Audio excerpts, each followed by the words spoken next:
рад вас видеть. Мы не так давно были, вот в конце ноября, и хочу вас поблагодарить за и содержание нашей работы в ходе госвизита и за атмосферу, которая была вами создана. Сейчас есть возможность и на полях вот сегодняшнего мероприятия поговорить по двусторонним отношениям. Ну и, конечно, рассчитываю на то, что хорошая у нас содержательная дискуссия будет со всеми коллегами по поводу развития наших торгово-экономических связей в целом в рамках нашей организации. Я очень рад вас видеть в Петербурге. Спасибо, что приняли приглашение. Добро пожаловать. Спасибо, уважаемый Владимир Владимирович. Я очень рад снова увидеться с вами. Спасибо за приглашение на встречу, на неформальную встречу глав государств СНГ. Хочу поблагодарить вас за теплый прием. Искренне благодарен российской стороне за оказанное нашей делегации теплое гостеприимство и радушный прием. Сегодня нам представляется хорошая возможность обсудить актуальные вопросы. Рассчитываю, что мы обменяемся по дальнейшему развитию кыргызско-российского двустороннего сотрудничества. Еще раз благодарю вас за теплый прием. С наступающим вас. Спасибо. Добро пожаловать.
Александрович, рад вас Please видеть. sit down. Во-первых, I'm happy to see спасибо, you, что приехали. President Lukashenko. Thank you for coming. Смотрел ваше I have выступление. watched your speech live. It just so happened it was a very deep and thoughtful thing. It was a very balanced speech. Did I say anything that was too much? No, not at all. You always know what to say, and this was a very thoughtful and multifaceted speech. You spoke about both domestic and international affairs, and I was very fascinating.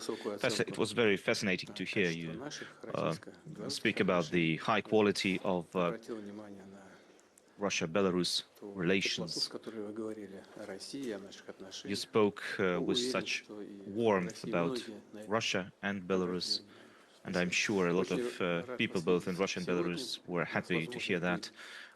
So I'm happy to see you as well today, and I'm sure we'll have an opportunity to talk with each other and with our colleagues to cover all the wide range of our bilateral relations. We have been working very closely. I've recently met the Prime Minister of Russia, speaking about the scope and length of our relations with Belarus. There are always more issues to discuss, so welcome to Russia. Well, thank you, President Putin. I don't want to overburden this discussion with going too deep into discussing our bilateral talks, because there are certain matters that have to be coordinated, but overall, all of the agreements are being implemented, from military and technical cooperation to economic issues. There are no issues at all. So thank you for inviting me. I was, as I was preparing for this meeting, I thought you had your conference with the media, and I had my own, and perhaps most of the issues have been discussed, and now is an opportunity to maybe have a more relaxed conversation. Thank you for your assessment. It's a good thing that you heard my speech to the media. Thank you for your kind words, and so congratulations on hosting your press conference. This is a very important landmark event, as always. It's a good thing that you didn't skip any urgent, any critical or more sensitive matters. And so we continue to spearhead the integration processes here in the former Soviet Union territory. We're not imposing anything on anyone. We're telling everyone, please take into account your own interests. Of course, what we want is a good, productive integration effort. And so we continue to coordinate all of these matters, as we will continue to do so. Thank you.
прекрасную тему.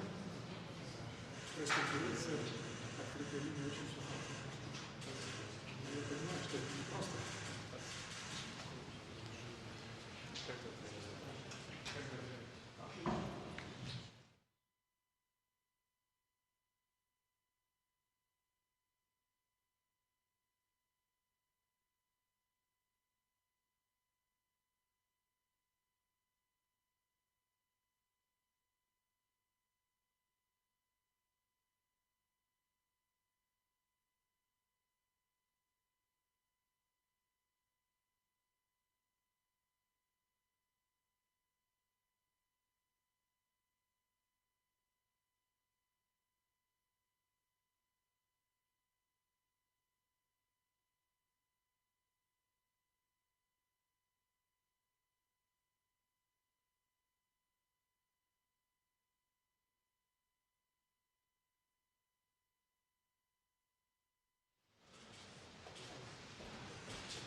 сотрудничество в рамках Евразийского экономического Cooperation союза, as part of the Eurasian прочно Economic Union, утвердившегося в качестве одного из which самостоятельных и самодостаточных has центров become a формирующегося многополярного мира, self-dependent продолжает center, one of the поступательно centers развиваться. of the multipolar world Расширяются order. It is continuing взаимные to торговые develop и step by step. инвестиционные We are stepping обмены, up углубляются investment and кооперационные trade, связи участников deepening объединения. Все это приносит cooperation реальную between the выгоду members of the каждому из наших organization, государств. and this all Позитивно сказывается benefits на each качестве member жизни of и this union благосостоянии населения. and improves the И в well-being целом помогает and обеспечить lives of the people. экономическую стабильность и устойчивость It стран maintains пятерки и всего and improves economic евразийского stability региона, что особенно важно в of условиях the Eurasian Economic Union турбулентности countries and the глобальной countries of the экономики. region. This is Наша critically страна important высоко ценит given the взаимовыгодное turbulence in the многоплановое global economy сотрудничество that we с see партнерами по nowadays. Евразии. Мы Russia искренне values the заинтересованы multifaceted в cooperation we активизации have with совместной our работы partners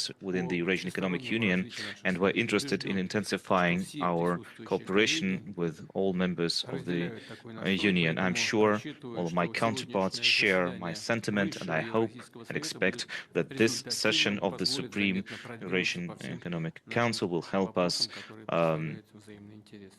И achieve позвольте further для progress on all дальнейшей the работы matters that are передать of слово mutual президенту interest. Республики Now Беларусь I'd like to give the floor Александру to Григорьевичу the Лукашенко President как of Belarus, действующему председателю Высшего Mr. Евразийского Lukashenko, экономического совета. as Он и the будет вести наше сегодняшнее current заседание, нашу chairman работу. of the Спасибо. Council. Please, you have the floor.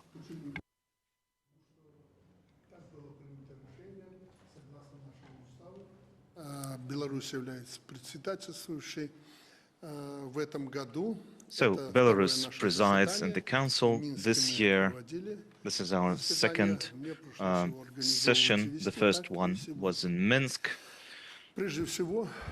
and back then I was also the chair of the session. Now, first off, I'd like to ask the members of the Supreme Eurasian Economic Council, and the leaders of the countries, you have the agenda on hand. Are there going to be any changes to the agenda that we have proposed for this session? So no amendments, no suggestions. So let us proceed according to the agenda that has been developed based on our procedure. But before we agree on our further actions, as per tradition, let us first discuss the existing matters on the agenda. We have all spoken out on these issues, so now let me say a few words as chairman. President Putin, thank you so much for the perfect organizational work. As always, there were no problems with transportation, and I'm sure that tomorrow, as we have our event for the CIS, it will also be just as productive. Now, but today we have our meeting of the leaders of the EU countries, and we will be discussing the wide range of integration issues. I expect that we will make use of this opportunity to discuss all of the relevant matters and consider the balance of interests of all members of this organization as we proceed towards the goals of integration. So the agenda today is very practical. It is important to develop approaches to trade and economic cooperation with outside countries for the next 5 years. Belarus supports the search for new partners, especially from the countries, from among the countries of the global majority, especially in the parts of the world where people want to see us and wait for us. We would like to step up partnership in tourism, and for that goal, we will need to among other things, agree on the budget of the organization for the year 2026. So next year, the Republic of Kazakhstan will be presiding over the organization. I'm sure that Astana will provide an additional new impetus to the development of our group. At the previous meeting in Minsk, we agreed to discuss the results of the strategic goals of integration that we planned for until year 2025. And so the chairman of the Commission will report to us about the results and provide the declaration for the economic goals of the organization until the year 2030 and year 2045. These are the plans that we agreed on before.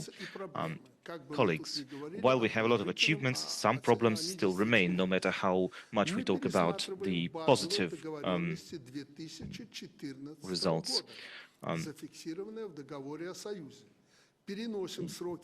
We are postponing the creation of the common markets for pharmaceuticals, for other products. We see that some countries are not ready to join the connected and united financial market.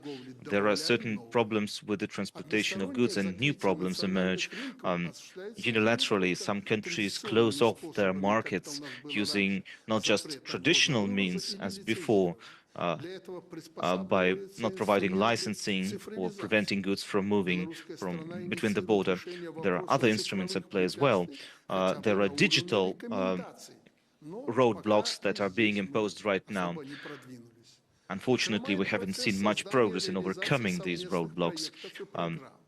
Now, common programs and projects are also lagging behind, unfortunately.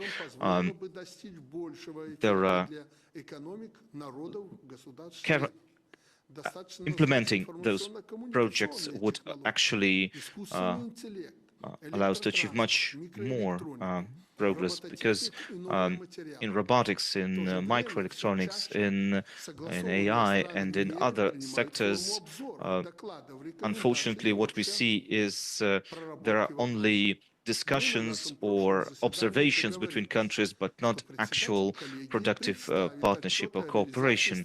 We agreed that our counterparts will provide reports on the results of the strategy 2020-25. Also,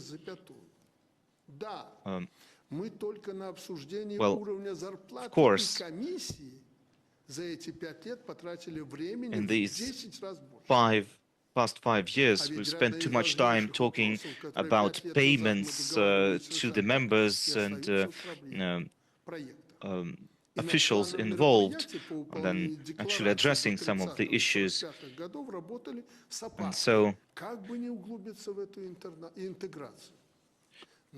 and we see that some of the members are wary of the plans for the year 2030 and further, because they see too much of an integration as a potential risk.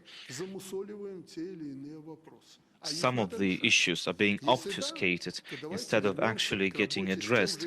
And so if we actually want to address them, let's get back to the enthusiasm that we had before when we started this organization. Now is the time when countries join up into unions in order to have a more streamlined and even aggressive policy. And this is the kind of approach that we had at the outset. Now I'd like us to concentrate on integration. This is the main goal of this union.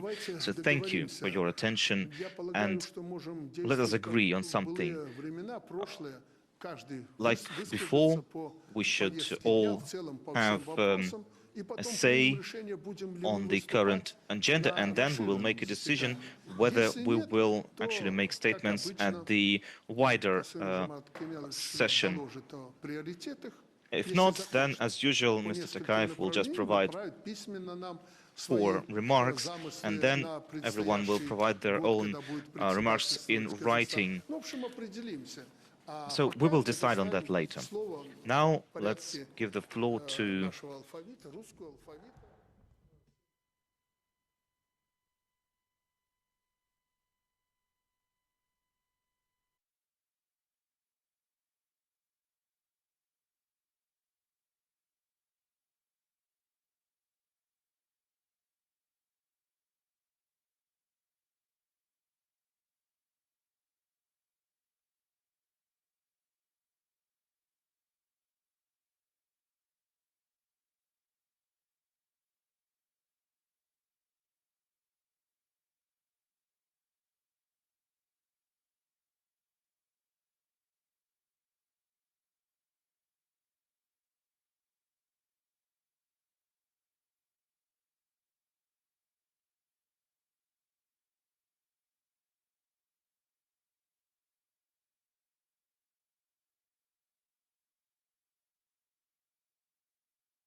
Владимир Владимирович, по традиции вам слово. Уважаемые коллеги, дорогие друзья, позвольте мне еще раз всех Dear colleagues, поприветствовать friends, allow me once again to welcome you расширенного for the нашего extended состава. format. Хочу всех поблагодарить за I то, would что like to thank сочли you all возможным for откликнулись на наше finding the приглашение opportunity to accept our invitation в Петербург, to come to St. Petersburg, Россию. to Мы Russia. сейчас только говорили и достаточно подробно. We have just had a detailed talk about our current affairs in our narrow format, and now we would like to welcome our friends and colleagues joining us here,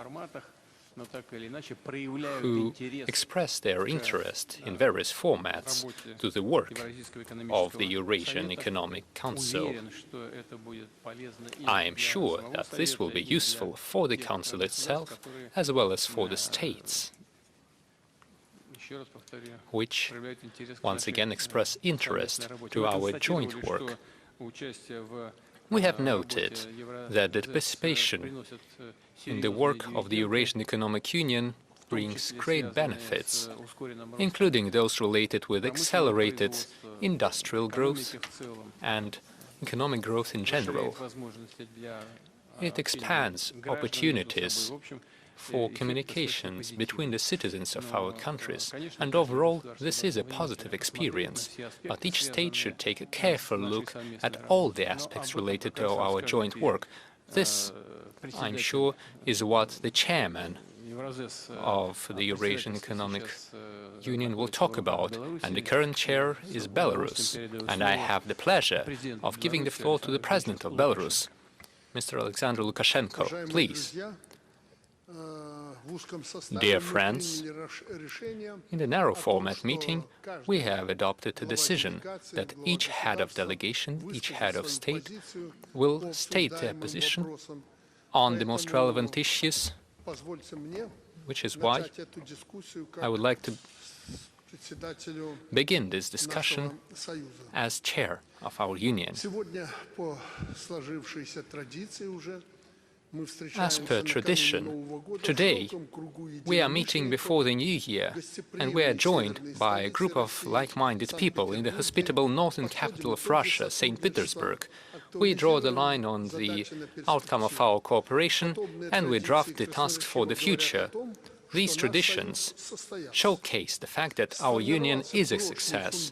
We have established a solid foundation for the union. These are the countries sharing common goal and an understanding of the processes and achievements. I would like to thank the President, Mr. Vladimir Putin, for inviting us and for creating the conditions for productive work.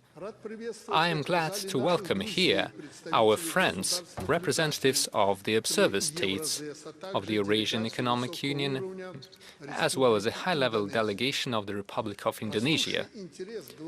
The growing interest of the global majority to the partnerships with our union show that the Eurasian economic model is very relevant. This underlines the role of our union as a pole of economic growth, with all its setbacks that we have discussed in the previous meeting in the narrow format. This year was marked by our chairmanship, and we tried to bring a new breath and new energy to our economic integration processes. The initiatives of Belarus were not dictated by the narrow interests and the national preferences. We were guided by the long-term priorities which are relevant for all the states.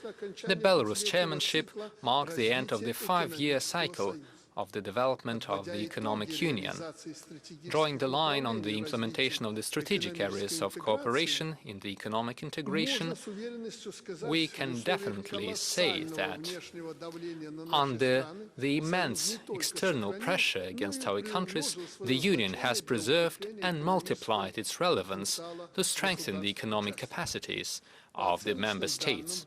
According to our estimates, in 2024-25, the total GDP of the Union countries has grown by 11%, and industry and agriculture have grown by 10%. The 2020 unemployment rates were almost 6%. As of 2024, it is about 3%. This year, the main economic indicators of the Eurasian Economic Union are still positive. In all the member states, we see growing salaries, as well as the minimal rates of unemployment. As of 2025, we have established a solid foundation to start a new stage for the development of the Eurasian economic integration. Today, we are signing a plan of events to implement the declaration and the further development of economic processes within the Eurasian Economic Union until 2030 and until 2045. This is what was called an action plan for EAU 2.0 during the meeting in Minsk. It is important that this roadmap truly becomes a new push to set the priorities for the Union to move forward. I will talk briefly about our key work areas. First, industrial growth and technological development. In the new five-year period, our efforts will be concentrated on establishing a common space for cooperation and more intense processes of technological development. It is apparent that the industrial capacity of the EAU has not reached its full capacity. I am sure that we are ready to implement specific cooperation processes and projects in the key areas of technology. We see growing interest from the real sector of the economy to the EAU2 of financial support. Second point, cooperation in the area of agriculture. We need decisive steps in order to decrease our dependence on imports in this area down to the statistical errors. We need to make sure we can feed our citizens and also take a significant place on the global food market. We need to be consistent and persistent and disciplined. Moreover, we need to make sure that the EAU focuses on improving its main agricultural products, as well as that we improve our animal husbandry technologies, and then it will be hard to compete against us. The third area is reinforcing the transportation and logistics. This is one of the priorities for cooperation with the observer states of the Union. This year, we continued working on the Eurasian transport corridors and routes. We are paying significant attention to the digitalization of transportation and seamless transportation between the states. The EAU should pay special attention to decisions in this area. The fourth point is the functioning of the domestic market of the Union. We will be consistently working to ensure coordinated efforts in the interests of all the member economies, and we hope for further steps towards a common stock market, common goods market of the EAU. Fifth point is the digital transformation. Throughout the year, we have been paying close attention to the roadmap to establish favorable conditions for e-trade, e-commerce and the development of modern, good-producing channels. There have been problems that we discussed in the narrow format, but we are trying to find solutions and moving forward to the extent of our capacity. This topic is key for the digitalization of the EAU. I'm first of all talking about the digital signature, especially in the context of state procurement, and this is a market of over $143 billion as of 2024. The digital environment should make a significant contribution to the competitiveness of our economies, rather than creating additional barriers within the Union. Sixth point is the international vector. During the year of its chairmanship, Belarus paid special attention to the international agenda, as well as the positioning of our Union on the global arena. We have successfully held the 4th Eurasian Economic Forum in Minsk. We continued working to establish a network of preferential trade agreements between the Union and third countries. In June, in Minsk, we signed an agreement on economic partnership with the United Arab Emirates and a temporary trade agreement with Mongolia. Today, we welcome our new partner, the Republic of Indonesia. The signing of an agreement with Indonesia will be conducted on the sidelines of this summit. Currently, we are faced with the task of establishing a list of new partners. There are many willing countries.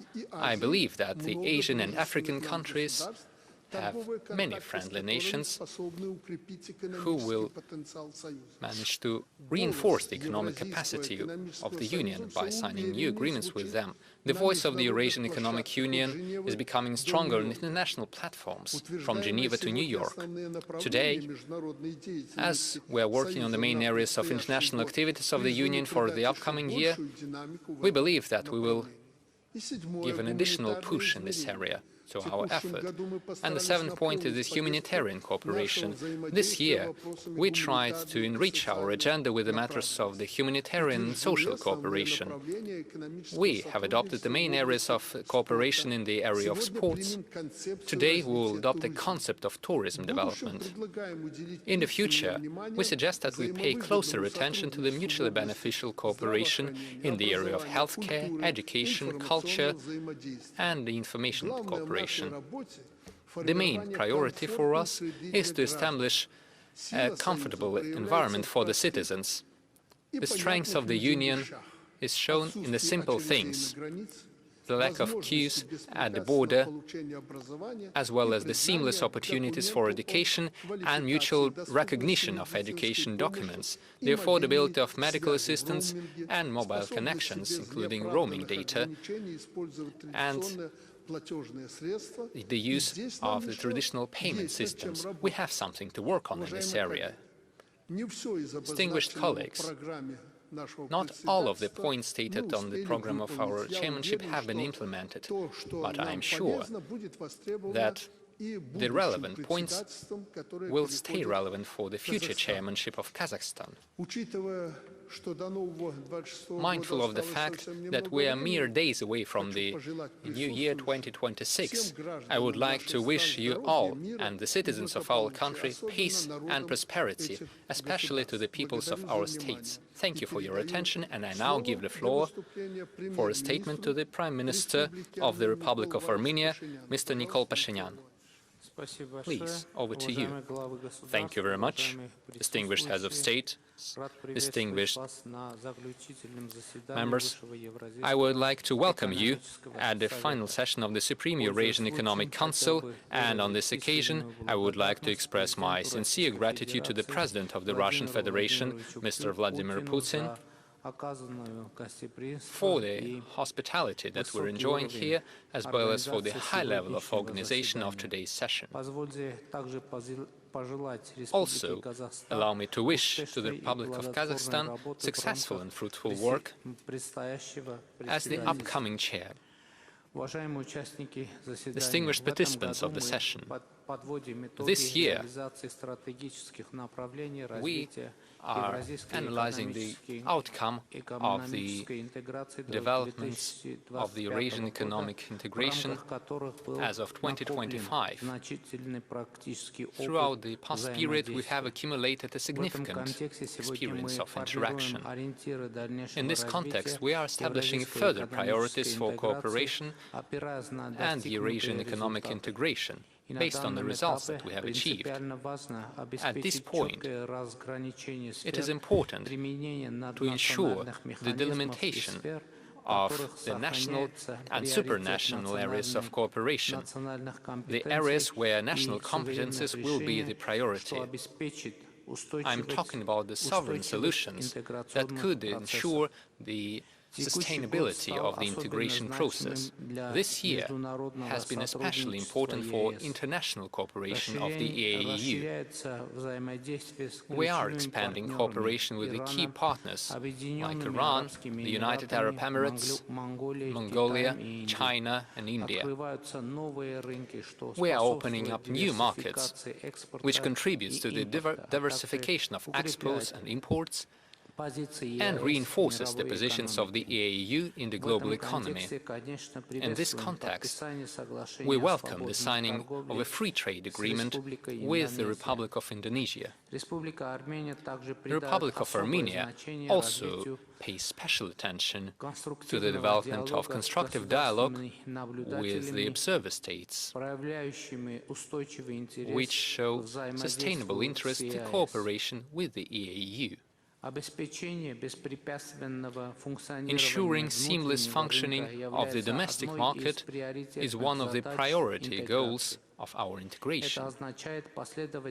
This means consistent elimination of barriers, digitalization and simplification of regulatory procedures, as well as the establishment of equal conditions for all the participants of the economic process.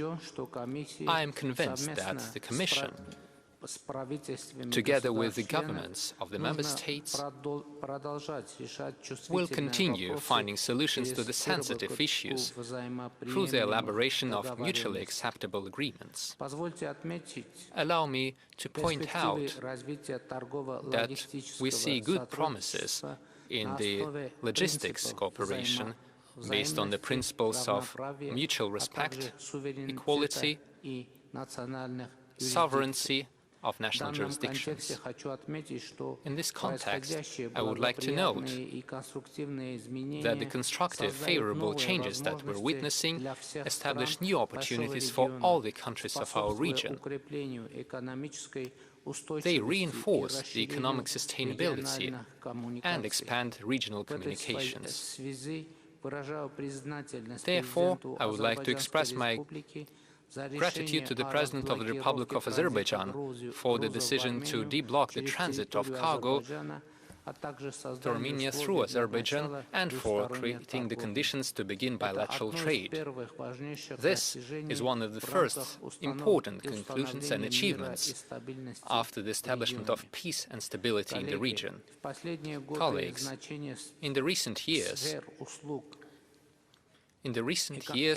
the importance of the trade and services is growing for the economies of our countries.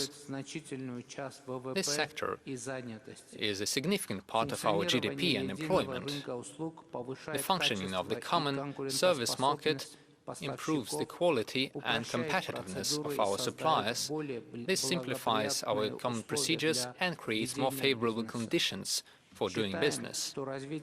We believe that work in this area should become more dynamic, since it has a direct effect on the economic growth of the member states of the EAEU. Another area which is as important is digitalization.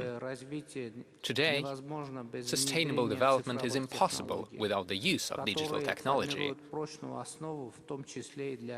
These create a solid foundation for e-commerce too. In this sense, this year we have reached a consensus on the key issues of regulation for e-commerce. We have found agreement which creates a foundation for a unified but flexible approach to this issue. A number of mechanisms are already being implemented. Therefore, we are creating predictable conditions for the market participants. In this context, a key area of practical cooperation for our integration this year is the increase of transparency and monitoring of the movement of goods, the development of the marking systems and tracking systems with the integration of digital taxation systems of the member states contributes to the improved efficiency of our taxation administration and to the reduction of the shadow market. These measures are meant to ensure competition and competitiveness and the protection of the domestic market of the EAEU while reducing the administrative load on the businesses. We see a great positive effect for the growth of our economy in the tourism area. The concept of tourism development adopted today will give a new push to increasing the mutual tourism flows between our countries. Distinguished colleagues, to conclude, allow me to once again confirm the readiness of the Republic of Armenia to mutually beneficial cooperation within the EAU for the good of economic stability and sustainable development in our region. And on this occasion, I would like to congratulate you on the upcoming new year. I wish us all success in the upcoming year 2026. And I wish peace, prosperity, and well-being to our people. Thank you. Thank you, Prime Minister. Thank you for your congratulations as well as for your constructive statement. Next, I would like to give the floor to the President of the Republic of Kazakhstan, President Kassym-Jomart Tokayev. Over to you, sir. Distinguished heads of state and government, our annual meetings before New Year have become a good annual tradition. They provide us with a chance to take stock of what we've done in the year and to charter our course forward. I would like to express my gratitude to the President of the Russian Federation, President Vladimir Putin, for his warm hospitality as well as for the excellent organization of our today's event.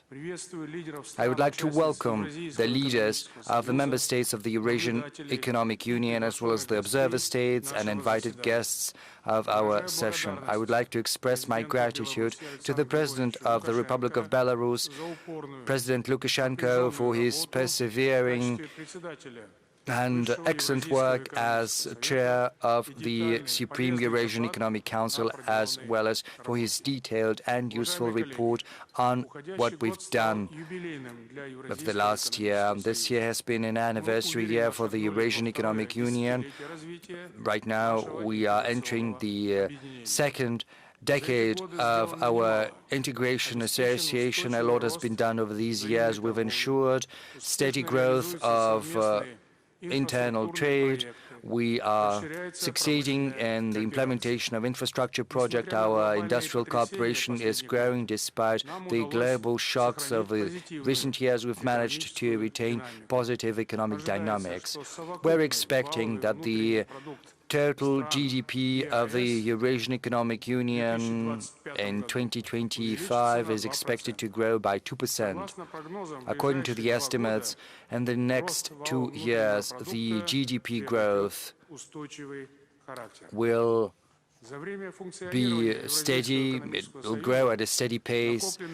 Over these years that the Eurasian Economic Union has been in place, the total volume of investment has grown over $20 billion, whereas the inflow of investment in Kazakhstan it has increased by more than sevenfold. It used to be 20 billion, 600 million, I'm sorry, and last year it was 4 billion. The industrial output has increased, rising to $1.5 trillion, and we need to further improve the economic potential of the Eurasian Economic Union. Among our promising avenues, I would like to suggest the following. First, the world has entered into the era of a complete and radical digital transformation as well as AI. I think we have to keep abreast of these changes and we need to ensure the implementation of cutting-edge technology in all the fields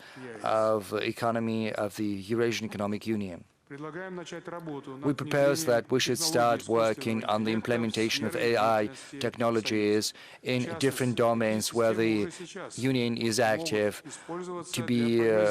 To cite an example, we can use the systems for forecasting trade flows as well as to assess the potential impact of tariffs.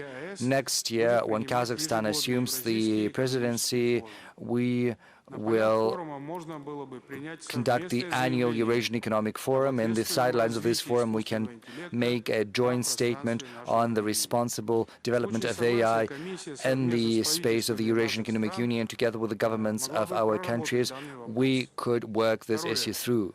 Second, the Eurasian Economic Union, quite legitimately so, is one of the world's transport hub, as they say. Our countries have the main corridors from West Europe and China, Trans-Caspian route, North-South corridor. Together with our partners, Kazakhstan is actively developing international multimodal logistics centers, including from Russia, China, Azerbaijan, and other countries, as well as terminals for Romania and Hungary. So we're proposing that our partners should join this work with a view to optimizing the trade flows and decreasing the costs for transportation. We see huge opportunities in the development of Kazakhstan's sea infrastructure, in particular on the Caspian coast. Modern hubs and terminals in the main ports of the Caspian Sea can accommodate increasing volumes of cargo and freight, and for that we need an agreement on navigation which will give an impetus to the development of the transit potential of all of our member states. Middle East, Africa, Southeast Asia, all of that is going to be easily accessible through the Trans-Afghan corridor, but we need to improve the capacity of the railroad from Russia to Turkmenistan, to Afghanistan, to Pakistan. The financial support of the Eurasian Bank of Development could be a huge help in that regard. Our priority still remains ensuring seamless logistics through enhancing customs procedures and through building a uniform and single digital corridor. We need an integrated system for automated management of cargo flows with the use of AI technologies. In general, Kazakhstan proposes pulling our efforts together with a view to building a competitive transport and logistics framework for the Eurasian Economic Union, which is going to be integrated in the global supply chains. Third, we need to concentrate on developing new industrial production capacities which are oriented towards building such produce with high value added that is in demand in the world markets. According to the forecasts of experts of the Eurasian Bank, additional opportunities for production and for exports in the Eurasian Economic Union are estimated at $67 billion. Once this potential is fully tapped into, the overall growth effect can rise as high as $500 billion. But to do that, we need to improve our industrial cooperation, and for that, we need investment into breakthrough disruptive projects. Another important avenue is our partnership in agriculture and related industries. Through pulling our efforts together, we can turn the Union into one of the main exporters and main suppliers of food. We have everything in place for that, as far as resources go. And an important role is destined to be played by supporting our agricultural companies. In particular, we need to improve the productivity of our agriculture, ensure demand for agricultural production, and we also need to set up sustainable and reliable channels of supplies to third countries, and that is why complete digitalization as well as AI implementation take on a strategic importance. Fourth, we need to fully eliminate the practice of administrative barriers in our mutual trade. We have to lift artificial barriers to put an end to kilometer-long lines of cargo transport at the border. We have to improve transport of phytosanitary, veterinary controls. They should not be used as an instrument for pushing through some particular decisions within the Eurasian Economic Union. Over the years that the EU has been in place, we've adopted a great number of documents aimed at ensuring barrier-free environment. We have to strictly stick to mutual obligations and commitments, and we have to remove bottlenecks in a timely fashion. In order to find potential barriers in a timely fashion, the Commission has to contemplate possibly using AI for monitoring trade legislation of the member states. In order to ensure a barrier-free market as well as free flow of goods are our priorities, and they have to remain as such. Our societies, our companies have to feel practical benefits from that. We also need to expand the geographic scope of our trade and economic cooperation. This year, we saw the signing of the agreement on an FTA with Mongolia, as well as an agreement on economic partnership with the UAE. I think these are not just important, this is imperative. A similar agreement is going to be signed today with Indonesia, something which we welcome. This is the fruit of our joint labor. This also testifies to growing interest among third countries in improving ties with the Eurasian Economic Union. In the near future, we believe it important to expand the Union's cooperation with the Global South, the Arab world, Southeast Asia, as well as Africa. We have to pay particular attention to cooperation with such important associations as the SCO, ASEAN, as well as other blocs. Distinguished colleagues, we're up against tall tasks, and we need to coordinate our actions for that, as well as resolute will. Next year, this responsible mission of a chairmanship is going to be incumbent on the Republic of Kazakhstan. We are resolute to further work together, something which is going to be the guarantee of new accomplishments. It'll also help improve the well-being of our nations.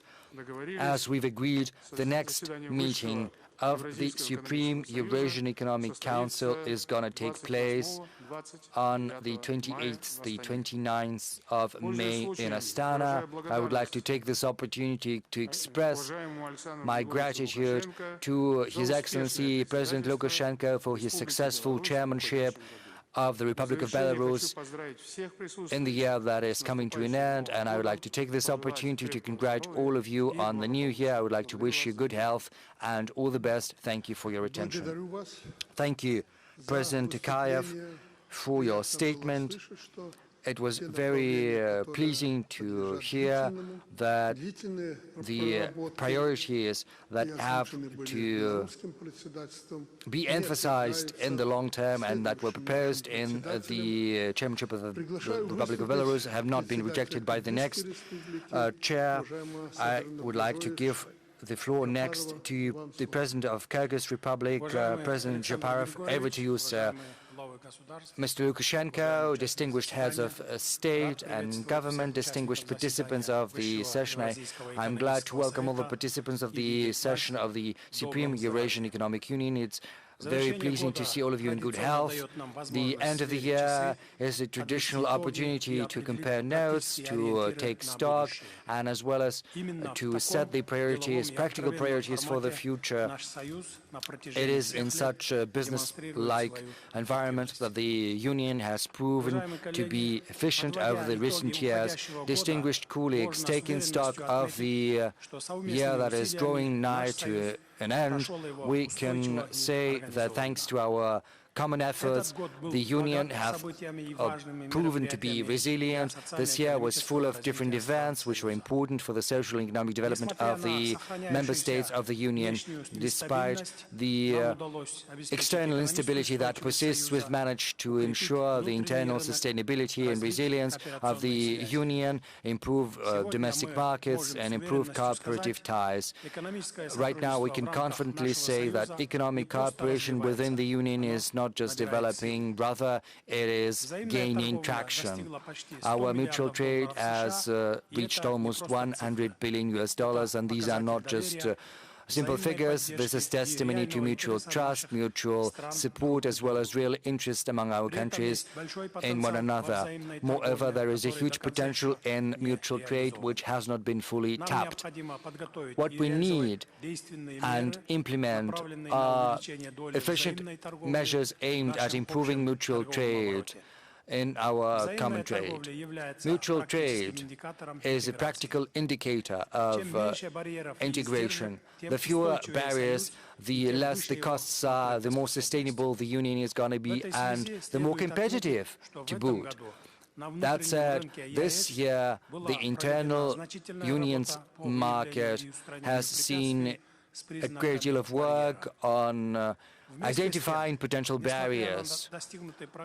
And however, despite the accomplishments we have to show, we still run into difficulties that require additional attention as well as coordinated action. I believe it important that when national decisions are made by member states, they have to fully take into account the need to ensure transparent and predictable trade environment, because that is the prerequisite for sustainable functioning of the market as well as for the integration within the union. This is also a prerequisite for further growth of mutual trade, whose potential is yet to be fully realized. This is also an indicator of economic activity as well as an indicator of mutual trust and real interest between our countries.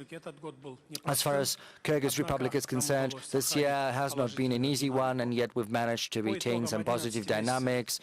Over the last 11 months, our GDP has grown by more than 10.2%. We see growth in industry, construction, agriculture, but behind these figures, we see our common work, thousands of companies, millions of people who believe in the potential of the single market of the Eurasian Economic Union. Currently, we see a growing number of cooperative projects. Each and every project is another step towards a more competitive and sustainable economy for our region.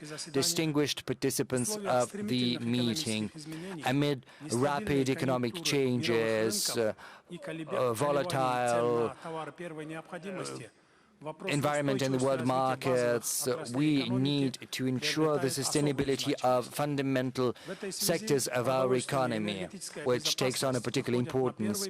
And against that background, economic stability emerges to the forefront, and food security is not just an abstract goal. This is our direct responsibility before our citizens. I believe it important and necessary for us to agree on concrete measures that would help us improve our agricultural and industrial sector, provide us with food, to support farmers, and attract investment into modern technology and production. At the same time, our attention is fixed on the common market of oil and oil products of the Eurasian Economic Union, which is a key element of our energy cooperation. This important cooperation avenue has become the foundation of our integration. So it's imperative for us to continue moving along this path. The establishment of a common energy market is not just yet another step in our common work. This is a significant stage which will determine the architecture of future energy security of the Union. We expect that the launch of the single energy market of the Union is going to give an impetus to greater internal trade, improve competition, and open up new opportunities for our businesses. The main outcome which we expect is a steady supply of energy resources to the member states, as well as a greater level of energy security. I would like to take this opportunity to express my gratitude to our distinguished colleagues, in particular President Putin, President Lukashenko, and President Tokayev, for your timely support of Kyrgyz Republic with the supplies of oil products. This is an example of solidarity security as well as practical cooperation within the Union. We highly value such a responsible attitude. We believe it as a good apparent example of mutual trust as well as resolve to search for common solution, even despite objective difficulties we are undergoing. We are currently viewing what we will do in the next 2026. This document reflects what we're going to do. It is also an instrument for taking concrete measures to improve economic growth, mutual trade, infrastructure and innovation. We are supporting the course towards concluding a greater number of FTAs, because it is a very good instrument for improving the competitiveness of our economies. I'm confident our businesses will fully take advantage of the new opportunities that are being opened up through the agreements with Mongolia, the UAE, Iran and Indonesia that have been signed this year. It is important that each step in this direction should be based on joint efforts of the member states, as well as efficient use of available resources, as well as a search for well-balanced solutions which meet the interests of all the members of the Union. We also welcome the launch of negotiations with the Republic of Uzbekistan on agreement on exchange of information and trade. It will help improve transparency, cooperation. It will also improve trust between our customs services. Dear friends, the Republic of Kyrgyzstan confirms its strong commitment to Eurasian integration and our readiness for constructive and resultative work in all the areas of our interaction and activities of the Eurasian Union. I wish you all a happy New Year 2026. I wish you all and to all your people good health, peace, stability and confidence in the future. Thank you. Mr. Shaparov, thank you for your optimistic statement. I now give the floor for a statement by the President of the Russian Federation, Mr. Vladimir Putin.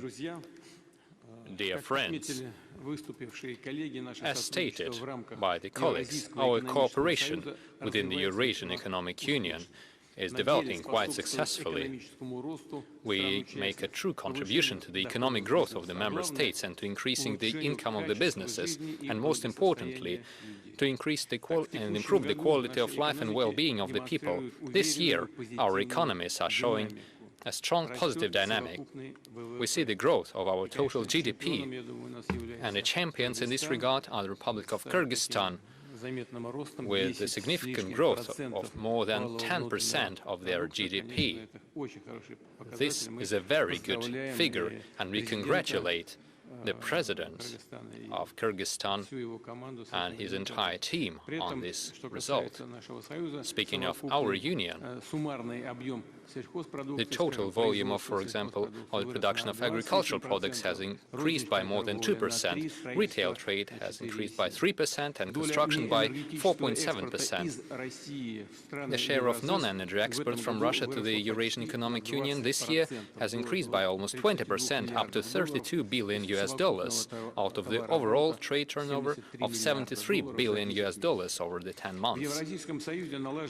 The Eurasian Union has established a sustainable and independent payment infrastructure, and almost all the mutual transactions are carried out using national currencies.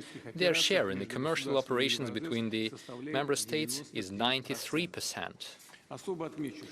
I will point out that we have implemented the 5-year strategy of Eurasian economic integration. As a result, we have eliminated numerous trade barriers and harmonized non-tariff regulation and administrative procedures. We have improved the coordination between our taxation and customs agencies, and we have launched the mechanism of support for cooperation projects. Further integration should be based on the previously adopted declaration, the Eurasian Economic Path, until 2045. And today, To develop on that, we will adopt a new roadmap. The Supreme Council is also considering a number of important immigration decisions concerning the coordinated macroeconomic policy, improving the efficiency of technical and veterinarian sanitarian control and supervision, liberalization of construction cooperation. I will make a special mention of the project of a decree on further steps to establish a common financial market of the Eurasian Union. We are talking about one of the key areas of integration agenda, specifically on simplifying the access of our investors to the securities and the stock markets across the entire Eurasian Union space. Therefore, we will establish optimal conditions for access of businesses and enterprises to loans and other banking products as well as insurance services. In this context, let me remind you that our organization has established the Eurasian Reinsurance Company, which has a great deal of capital and is meant to support the trade deals between our countries, and we need to tap into its full capacity. Another important integration priority is strengthening the transportation links within the Eurasian Union. Starting next year, the Eurasian Union will begin implementing the electronic navigation seals, which allow us to track the movement of cargo in real time through the territories of our member states, ensuring transparency of our logistics operations.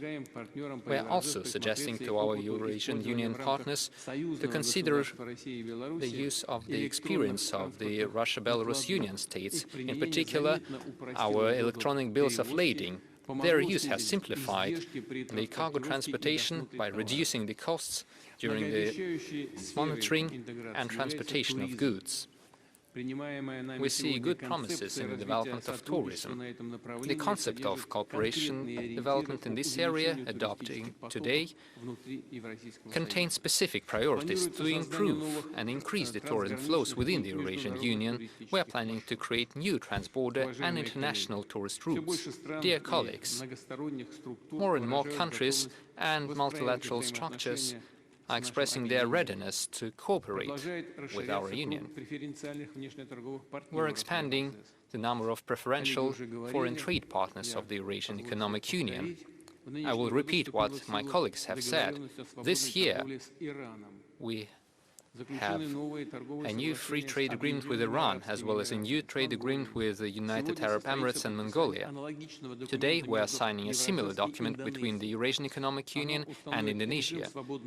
It will establish a free trade area for over 90% of the goods and about 95% of the mutual trade turnover. Thereby, we are opening a good future to enhance the cooperation of our five with one of the largest and the most dynamic Asian economies and economies of the entire world. We are improving the conditions for the access of the Eurasian-produced goods to the vast markets of the Asia-Pacific regions. Overall, our common economic space and the existing preferential trade agreements, as well as the CIS free trade area, embrace together a vast market of 730 million consumers. We're also working on another agreement on preferential trade with India, a country with a sovereign foreign policy, a reliable partner, with a market of 1.5 billion people and about $4 trillion of GDP. The first round of the consultations on the text of the agreement took place 1 month ago. I would like to note that during our recent state visit to New Delhi, the Indian side expressed its readiness to intensify the process of agreeing on this important document. Today, the Supreme Council is also considering the decision to begin talks with Uzbekistan on the agreement on exchange of information on goods and transportation means moving across the customs borders of the Eurasian Union. This is a natural step, since all the states of the Eurasian Economic Union maintain close and good neighborly relations with Uzbekistan, as well as active trade and economic contacts. To conclude, I would like to express my gratitude to Alexander Lukashenko and all our Belarus friends and colleagues for the constructive approach to the chairmanship in the Eurasian Economic Union. And I would like to thank you for organizing our common work this year. I wish all the success to Mr. Kassym-Jomart Tokayev and all our colleagues from Kazakhstan, who are assuming the rolling chairmanship of the Eurasian Economic Union starting January 1st. We are ready to provide all the necessary assistance to you. And, just like other colleagues, I congratulate you on the upcoming new year. Thank you for your attention. President Putin, I would like to thank you for this precise statement. Looking into the future, we see that our cooperation is meant to ensure constructive economic development of our countries. Colleagues, our session is joined by the heads of observer states of the Eurasian Economic Union. As we agreed, we will provide them with an opportunity to make a statement. So please, Mr. Mirziyoyev, over to you. Distinguished heads of delegation, first of all, I would like to join the words of gratitude to the President of the Russian Federation, distinguished Mr. Vladimir Putin, for the hospitality and for organizing today's meeting. I would like to take note of the chairmanship of the Belarus side, led by President Alexander Lukashenko. Your chairmanship in the Eurasian Economic Union has upgraded our economic cooperation and given it a new dynamic. Amid the complications in the global market, complications in the logistic links, and the redistribution of investment flows, we see great importance in deepening pragmatic and mutually beneficial cooperation with the countries of the Eurasian Economic Union. They are our strategic and natural partners. Distinguished participants of the session, over the last 4 years, the cooperation with the observer states, the trade between Uzbekistan and the Eurasian Economic Union has almost doubled. It's important that the share of goods with high added value is growing. We are expanding our integration projects, and we see a sustainable dynamic and a stable dynamic. This shows the interest of our partners towards enhancing the production chains in Uzbekistan. We are taking part in the key cooperation formats. We are working on a 3-year plan with the Eurasian Economic Commission. It includes 40 specific projects in the area of trade, industry, finance, agriculture and transportation. We continue working in the joint work group. The 5th session will take place next year in Tashkent. We also take part in industrial programs and sectoral programs of the EAU to digitize the cargo transportation and our common efforts to fight against climate change. We welcome the decision to begin talks to sign an agreement on exchange of information on goods and transportations moving across the customs border of Uzbekistan and the Eurasian Economic Union. We believe that the trans-border exchanges will enhance the efficiency of border controls, would reduce the delays, and contribute to the integration of our transportation systems with the Eurasian corridors.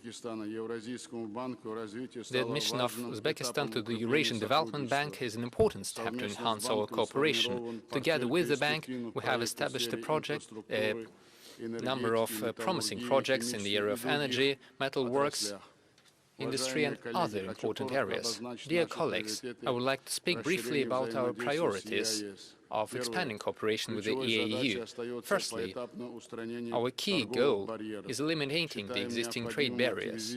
We believe it necessary to intensify the coordination between the CIS and the EAU institutes to ensure rapprochement between the rules and century norms of our countries. We believe it necessary to establish a roadmap to reduce the unnecessary procedures and to unify the common requirements.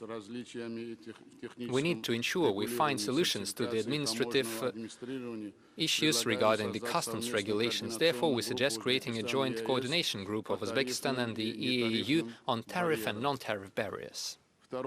Secondly, we pay special attention to the development of industrial cooperation. Together, we need to establish a list of projects in machine building, energy, the agricultural area, the chemical industry and other industries. And due to Uzbekistan joining the Development Bank, I believe it necessary to define the key priorities for our development and to develop a roadmap of the priority infrastructural and green projects and to support the small and medium-sized businesses. We are convinced that the bank can become a source of financement as well as a catalyst for drawing investments to the integration projects. Thirdly, we intend to intensify cooperation in the digital technology area. We suggest working on a joint roadmap with the Eurasian Economic Commission on integrating our digital platforms, including the digital seals and digital marking systems. The introduction of digital technology in the customs and the introduction of a seamless transportation model are important areas too. Fourth point, we would like to join the EAU technological platforms in such areas as biomedicine, new materials, agrotechnology, energy and robotics. Fifth point, we are also ready to join the work on the integrated information resource in the area of tourism. This approach would ensure integration between the tourism areas of our countries. Dear friends, Uzbekistan is committed to expanding practical cooperation with the EAU. I would like to wish success to the President of the Republic of Kazakhstan, Mr. Kassym-Jomart Tokayev. I congratulate him on assuming the chairmanship of the EAU. I would like to congratulate all of you and your people on the occasion of the upcoming new year. I wish you peace, well-being and prosperity. Thank you very much. Thank you, Mr. Shavkat Mirziyoyev, and we will be glad eventually to see Uzbekistan as a full-fledged member of the EAU. You are moving along this track and you are doing a lot for that, but I think you'll agree that it would be good if Uzbekistan joined our family. We are always glad to see you here. Dear friends, we are moving on to a geographically distant country of Cuba, and our colleague, Miguel Diaz-Canel Bermudez, he will give a video address to us. Please. I will ask to turn on the video address. Distinguished President of the Russian Federation, Vladimir Putin, Distinguished President of the Republic of Belarus, and the Chair of the Eurasian Economic Union, Mr. Alexander Lukashenko, distinguished heads of delegations of the member participants of the Supreme Eurasian Economic Council. In the name of Cuba, allow me to send brotherly welcome to the people and the government of Russia hosting the session of the Council in St. Petersburg, the city that we all love, the city that contributed to the expansion of our links in various areas, thanks to the contributions of the governor, Mr. Alexander Beglov, whom we recently hosted in Havana. We would like to express our special gratitude to the Republic of Belarus, which assumed the chairmanship of the EAU this year. We thank you for your constructive work as chair. Cuba's participation in this session has special importance, since we are celebrating the 5th anniversary of Cuba obtaining the observer status in the Eurasian Economic Union. This is a young organization, but it is actively developing. It includes member states and observer states with whom we share historical brotherly links. We share common principles, values and visions of establishing a more fair and just world order. 5 years ago, we officialized our status and we opened a new chapter of strategic dialogue in the name of a future that requires more integration and cooperation amid a complicated international agenda marked by the policy of unilateralism and ignoring multilateral institutions and violations of the UN Charter and the principles of international law, amid the use of forced unilateral measures meant to strangle the economies and to punish entire peoples. The union of our countries is a bulwark of agreement, of cooperation and dialogue. Cuba decisively rejects such illegal practices and expresses deep gratitude to the member states and observer states of the Union for supporting the resolution demanding putting an end to the economic and financial blockade imposed by the United States against our country. For the 33rd time, the resolution was adopted by the majority of votes at the UN General Assembly, despite the unprecedented pressure exerted by the current government of the United States. Distinguished colleagues, apart from the great challenges humanity is facing, we also see the new U.S. national security strategy and the so-called Trump amendments to the Monroe Doctrine. The government of the United States is openly trying to impose the idea that the Western Hemisphere is the exclusive zone of influence of this country. We also noticed their outrageous concept of peace through force. These are blatant violations of the principles and purposes of the United Nations Charter and international law. They are also proclaiming the Latin American region as a zone of peace. Cuba has warned the global community of the dangerous military escalation in the Caribbean region by the US government. The deployment of the Navy forces in our region and the threat of a military attack on Venezuela showcase the imperialist, hegemonist and criminal goals of the administration of the White House. We confirm our solidarity with the brotherly Bolivarian Republic of Venezuela. We decisively condemn the acts of maritime terrorism by the US government against a vessel off the shores of Venezuela.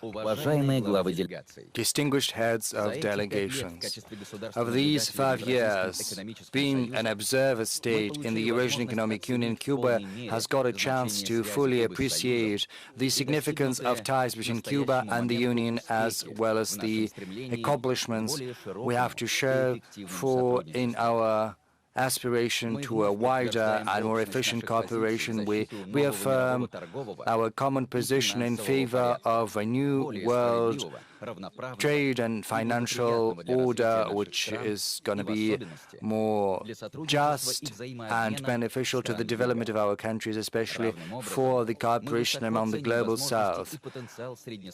Equally, we highly appreciate the potential of the mid-term and long-term goals of the Eurasian Economic Union and the Eurasian economic path in the declaration, where science and innovation are prioritized. In particular, since Cuba is also prioritizing them and its social and economic development. The fourth session of the Commission on the Cooperation between Cuba and the Eurasian Economic Commission. It took place during the International Exhibition in Havana. It gave us a chance to objectively assess the main results and to define our common goals. We see that we are efficient in accomplishing the goals that have been included into the agreement on cooperation between 2025. We are starting to build the new plan for 2026-2030, including the roadmap for the implementation of this plan. We have identified the potential for mutually beneficial projects in biotechnology, pharmaceuticals, tourism, industry and transportation. This breakthrough will happen in parallel to internal reforms carried out by our government with a view to correcting our mistakes and rebuilding our economy. Among the main avenues I would like to mentioned better environment for foreign investment. In this context, we would like to say that we want the Union's capital to find a reliable partner in Cuba as well as fertile soil for mutually beneficial agreements. Excellencies, over the 5 years of cooperation, we've managed to make headway in assessing real opportunities as well as complementary economic sectors of our countries, such as biotechnology and pharmaceuticals, whose potential is being tapped into by Cuba because it opens up opportunities for strategic alliances together with funding, technology, and the market of the Eurasian Economic Union. Our potential is something we see in building a special economic zone, given Cuba's geographic position as well as integration of Cuba in regional mechanisms. It opens up opportunities for building ties with the Caribbean and Latin America, for developing tourism, for cultural exchanges, sport cooperation. In terms of sport, we offer Cuba's potential in services, in organization, as well as building camps for training in Cuba. The indispensable ties between the business circles of the Union and Cuban enterprises, that is something that can help improve trade, attract investment, and diversify the sectors of cooperation with identifying our joint interests. In that context, we are grateful for the invitation to participate in the Eurasian Economic Forum that is going to happen in Kazakhstan next year. Mr. President, we've been following closely the great accomplishments of the Union in all fields over these years, that the consolidation has been advancing. It testifies to the success of this project. It is a shining example of integration in the Eurasian region.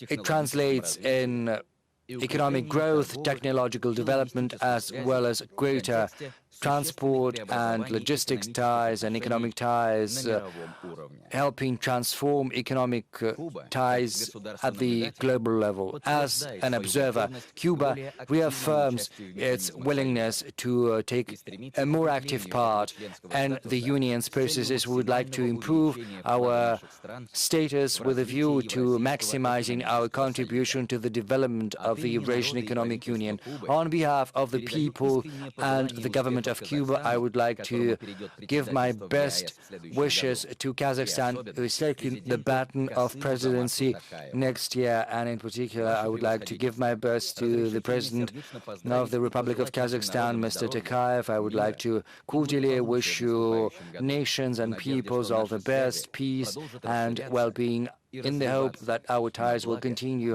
to expand and develop for the benefit and for the good of our countries. Thank you. We'd like to thank dear Miguel for his openness, for his resolve. Next, I would like to give the floor to Ambassador Jalali of Iran, who is going to speak on behalf of the President of Iran, Masoud Pezeshkian. Over to you, sir. In the name of Allah, the gracious and the merciful, Excellency, Mr. Putin, President of the Russian Federation,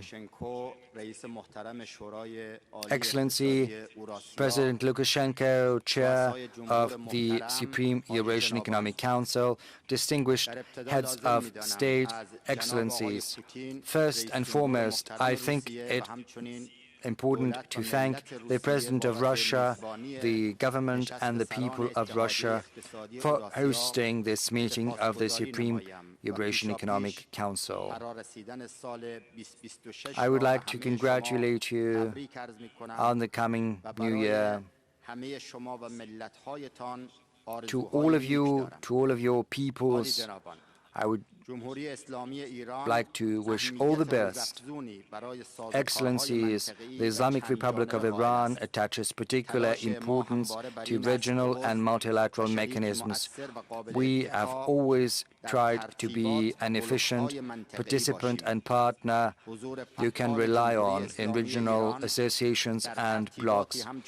the activities of the Islamic Republic of Iran in such formats as the Organization of Economic Cooperation, BRICS, the Organization for Economic Cooperation of Developing Countries, D8, the Cooperation Dialogue in Asia,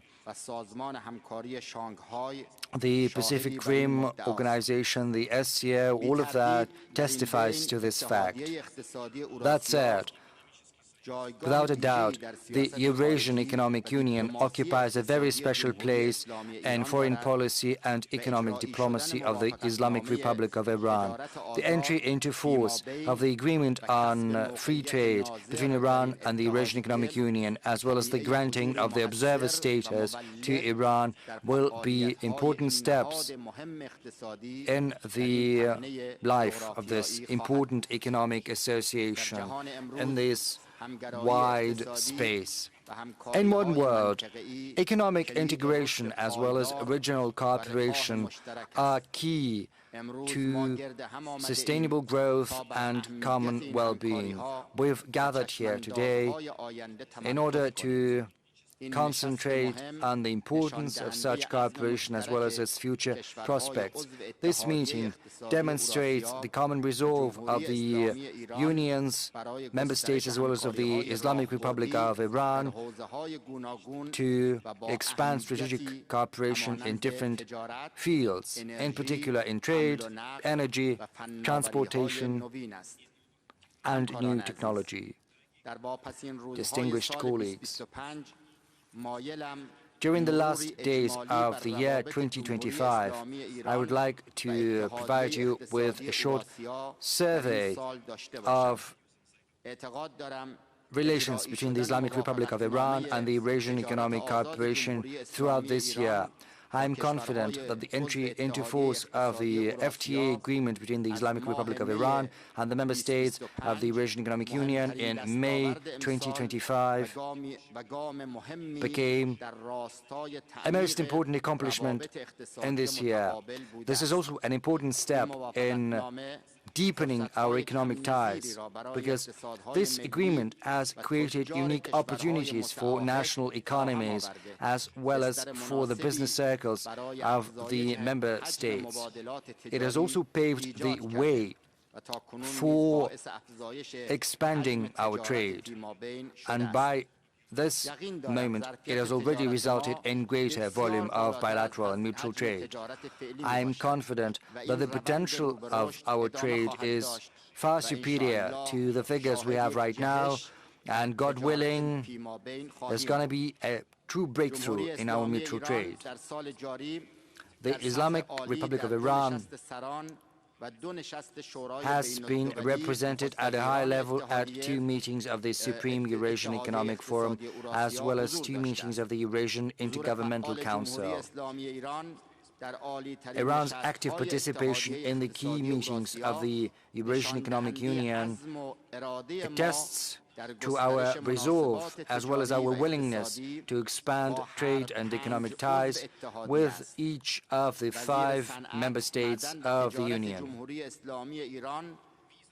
The Ministry of Industry, Mines and Trade of the Islamic Republic of Iran, alongside his colleague, his counterpart from the Eurasian Economic Commission, have had a meeting of the Joint Committee on the implementation of the FTA agreement, and having analyzed the implementation of these documents and the current challenges, have adopted a roadmap to improve the implementation of this agreement. I would also like to say that the meeting of the trade ministers of the Eurasian is going to be timed with the 4th international exhibition dedicated to trade with Eurasia. It's called Eurasia Expo, and it's going to be attended by officials, economic operators, as well as business circles of the Eurasian Economic Union, as well as certain neighboring countries. In February 2026 is going to take place in Tehran. I'm hopeful that the businesses and economic operators, as well as the officials that have been invited, will attend this important event. Excellencies, as I said previously during the previous session of the Supreme Eurasian Economic Council, Iran's cooperation with the Union's member states falls within its long-term strategy aimed at building a strong region through improving national sovereignty, simplifying transport and trade procedures, increasing the level of energy security, developing new technology, building common financial and banking infrastructure, as well as building people-to-people ties. I'm confident that on the basis of our cultural and historical closeness, taking advantage of a favorable geographic position, we will be able to build a successful model for economic integration. So let us exert efforts and show will in order to transform this historical opportunity into the turning point for our common growth, because future belongs to those nations that walk the path of cooperation and mutual trust to build further progress. I would also like to thank personally President Lukashenko for his successful chairmanship in the Republic of Belarus.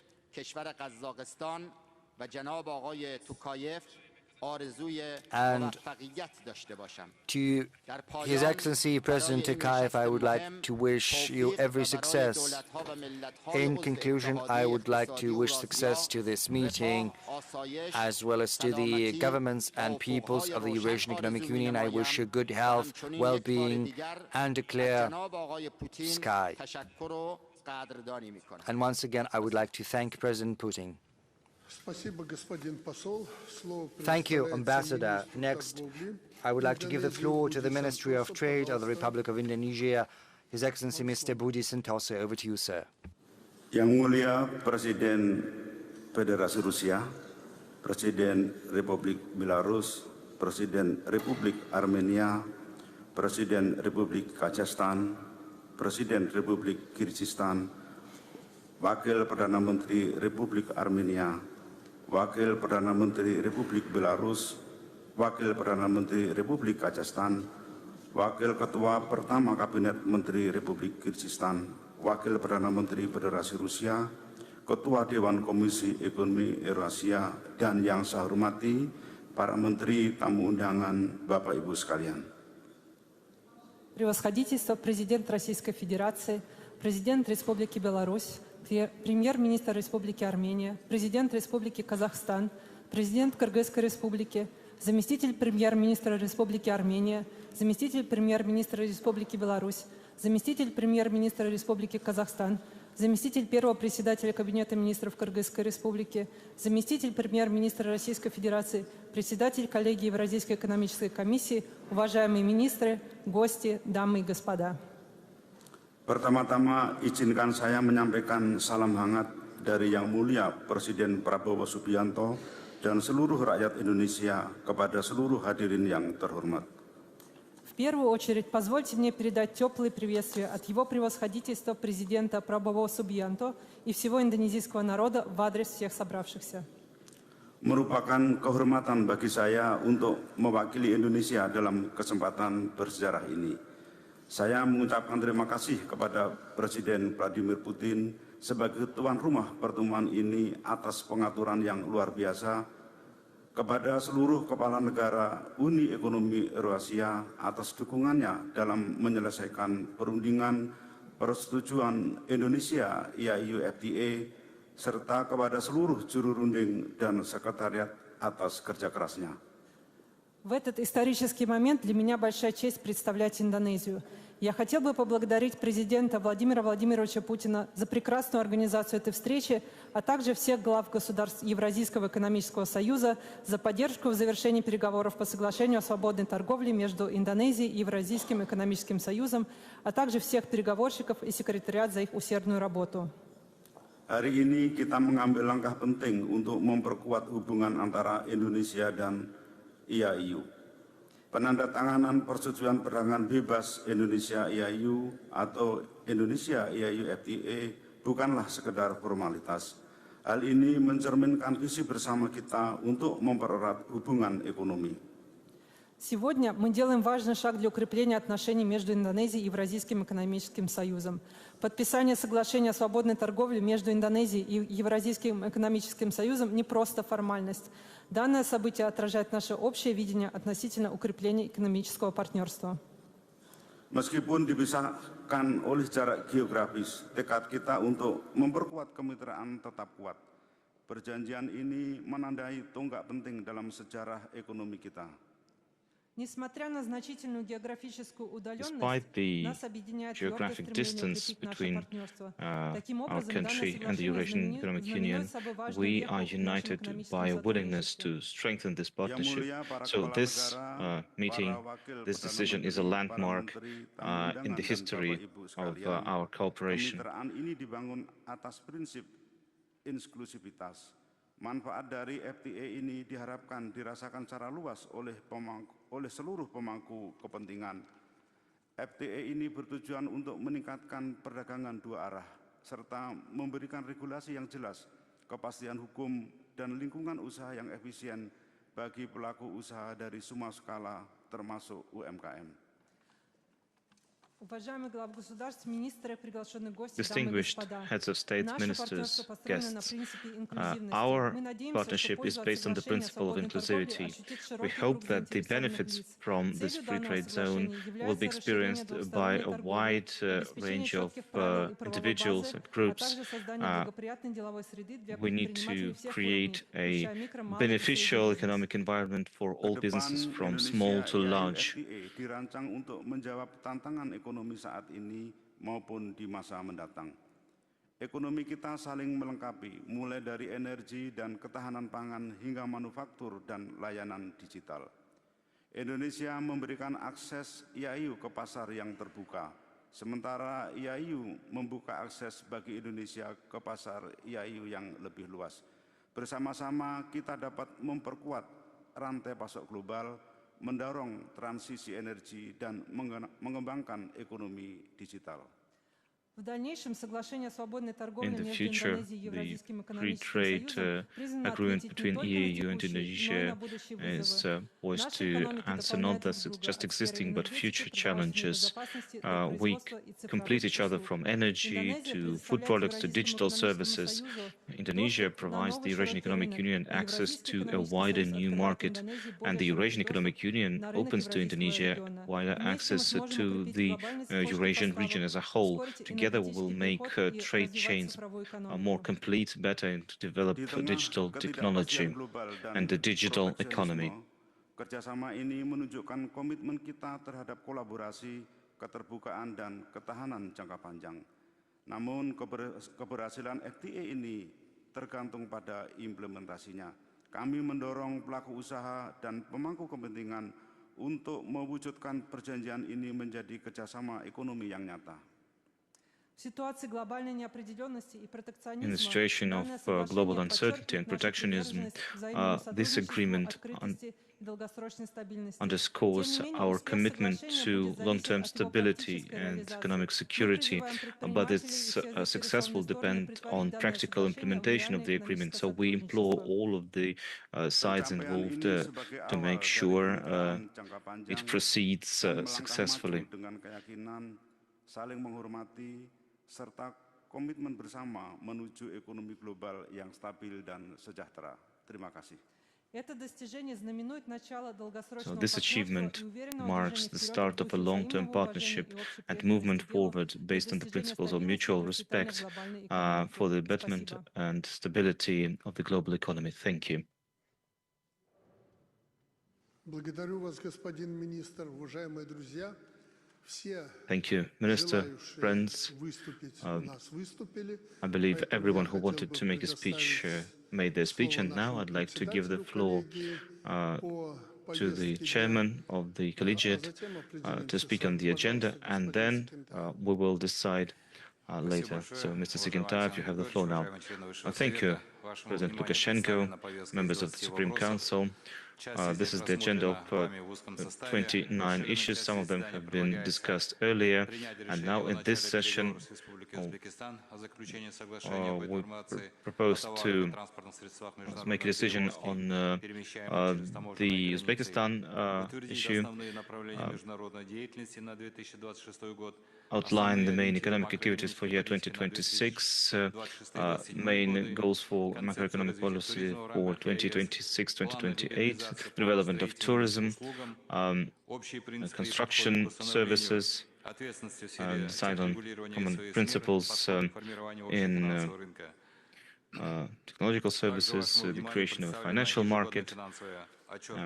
Also, a financial report for the year is provided. All of the documents on the agenda are prepared, and we can now move on to the signing ceremony.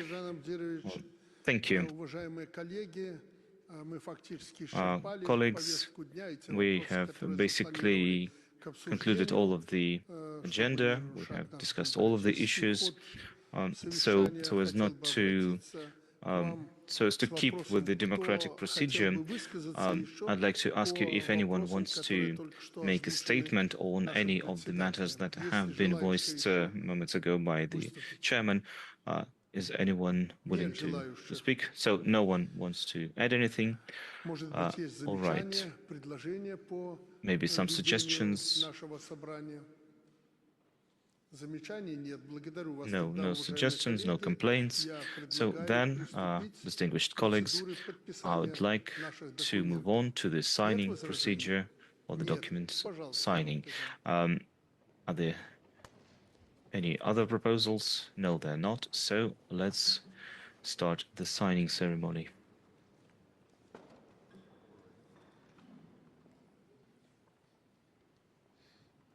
Ну ладно, давайте особо не топчись здесь, а то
Distinguished heads of states, all the final documents are signed, and now we are finally ready to sign the free trade agreement with Indonesia and the roadmap.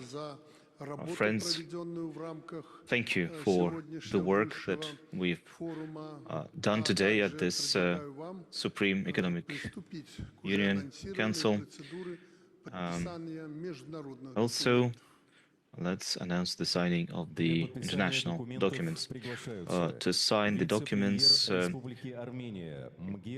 Vice Premier of the Republic of Armenia, Mr. Grigoryan, and Deputy Prime Minister of Belarus, Natalia Pipkevich, are invited. Also, Deputy Minister of the Economy, Kazakhstan, Mr. Jumalgaryan, and Prime Minister of Kyrgyzstan, Daniyar Amangildiev, Deputy Prime Minister of Russia, Alexei Overchuk.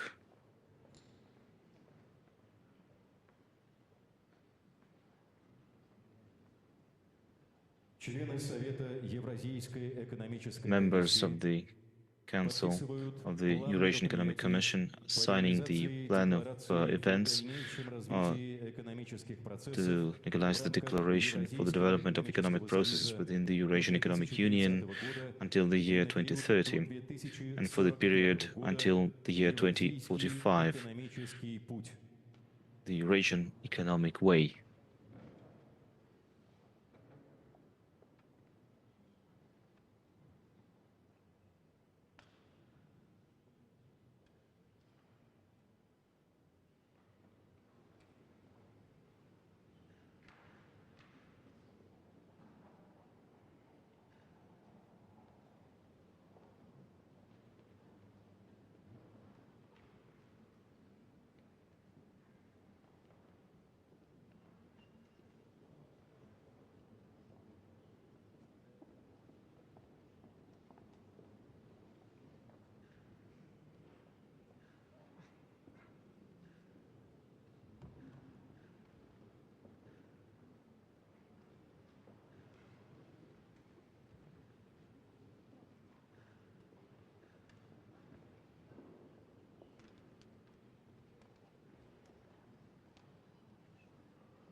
Now announcing the signing the Free Trade Agreement between the Eurasian Economic Union and its member states on the one hand, and the Republic of Indonesia on the other hand. The documents are signed by members of the Eurasian Economic Commission and the chairman of the Eurasian Economic Commission, Mr. Jagintayev, and the Minister of Trade of the Republic of Indonesia, Budi Santosa. Penandatanganan Perjanjian Perdagangan Bebas antara Uni Ekonomi Eurasia dan negara-negara anggotanya dan Republik Indonesia.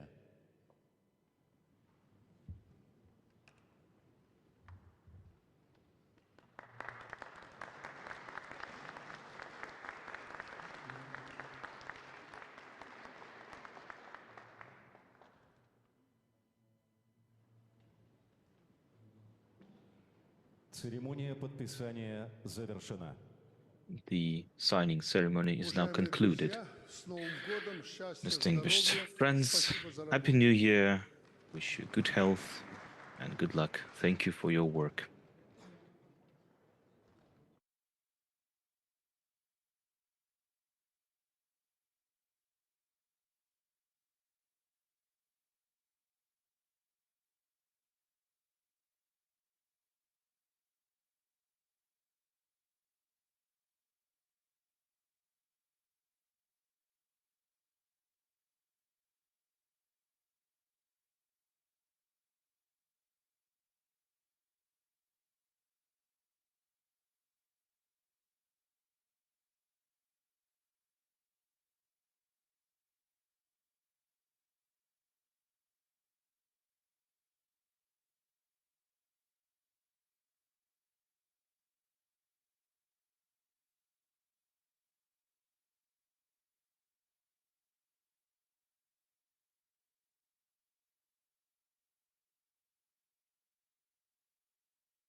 Добрый вечер.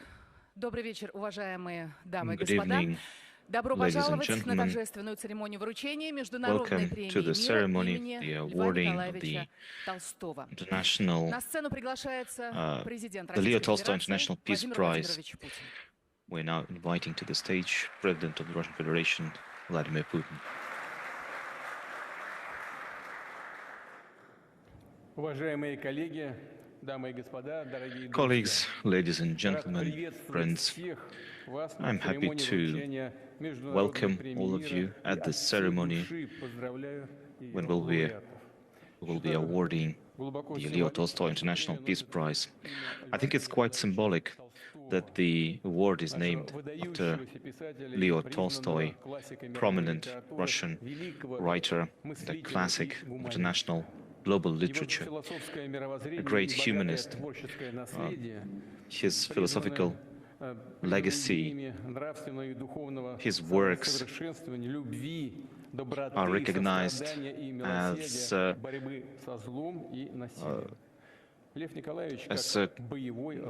carrying core values of fight against evil, fight for good. He participated in the fight, in the defense of Sevastopol. He fought in wars, and he knew the kind of wounds these periods create in people's souls and how important peace is. Leo Tolstoy did a lot to prevent wars, to promote war prevention, or preserving the cultural identity of peoples of the world. He wrote that all people of the world have equal rights to use the natural goods of the world, and all people have the right to be respected.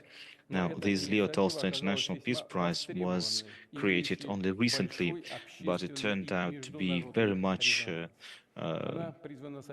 it turned out to be very much welcomed, and it found resonance across the world. It helps strengthen peace and friendship between nations, helps form a just and equal multipolar world order, a world order based on the primacy of international law and respect of nations for one another. Today we will be awarding the Peace Prize to President of Kyrgyzstan Sadir Japarov, President of Tajikistan Emomali Rahmon, President of Uzbekistan Shavkat Mirziyoyev. A lot of representatives of cultural circles and scientists are among those deciding who this award goes to. On the 31st of March this year, in the ancient city of Tashkent, a historical event took place. The declaration of eternal friendship was signed between two nations, and thanks to the wisdom of the leaders of the countries, conflict was resolved, and a new border was created, and now their relations are based on respect for peace and each other's interests and priorities. It helps promote new economic ties, start new infrastructural and industrial projects, attract more investment. It's important that regional security guarantees are now provided, which helps us fight against international threats such as drug trafficking, terrorism, contraband, etc. And so this is a great opportunity for us to congratulate all three presidents on their great achievement. We wish them good health further success in their mission to promote peace across the world. And to the peoples of Uzbekistan, Tajikistan, and Kyrgyzstan, we wish well-being and good fortune. Thank you. Thank you, Mr. President. And now we invite to the stage the chairman of the Jurors Committee, head of the Mariinsky Theatre, Director General of Bolshoi Theatre, National Artist of Russia, Valery Gergiev.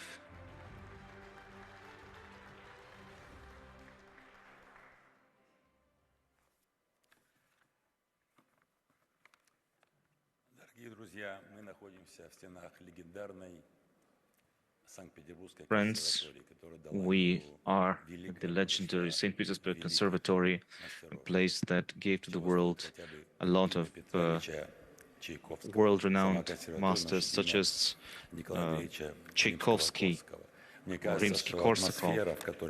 I believe that the atmosphere we are in right now, which embodies the spirit of dialogue between peoples, a key value that is embodied in the Leo Tolstoy International Peace Prize. This conservatory, we musicians, we feel these values very strongly because we take our inspiration from the talents of people over the centuries. As a conductor, I draw from both Tchaikovsky and Bach and Mozart and others. I can hear all of the world, and through creative process, through art, only through it we can achieve true, lasting international peace. I have a lot of colleagues all across the world, and as you all know, the language of music requires no translation. All of the world can listen to Mozart or Verdi or Wagner. What they hear there doesn't need to be translated as literary texts. Texts need to.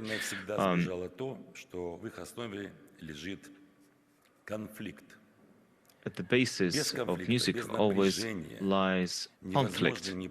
Without this conflict, without this strain, no art is possible. A playwright uses conflict to create a scene, as the politician uses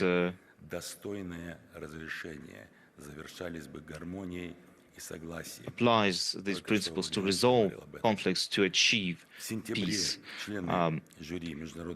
In September, the members of the Jurors Board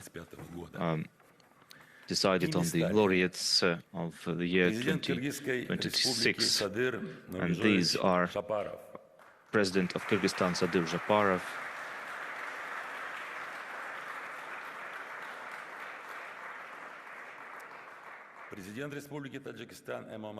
President of Tajikistan Emomali Rahmon,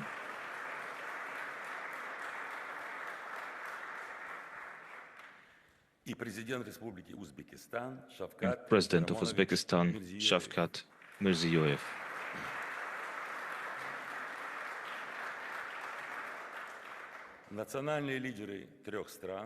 National leaders of these three countries were awarded this prominent award for their contribution to global peace and security. As President Putin said, in late March this year, they concluded a three-side treaty, signing the Jan Declaration on Eternal Friendship. And today, in this very difficult period in our history, this brings back faith in an ability to achieve peace, to have dialogue, and leaders across the globe saw in this event, in this signing, a beacon of hope for the future. This laid a foundation for future trust between peoples, and I personally am pleased to say that as I stand here before the leaders of great powers. I can name dozens of names from the top of my mind of great artists who made the cultures of their countries so much richer, just Tamal Muratov, or quite recently, and on the scene on the Bolshoi theater, we could enjoy its work. Also, the unforgettable memories, the voice of Bulat Medjelkiev.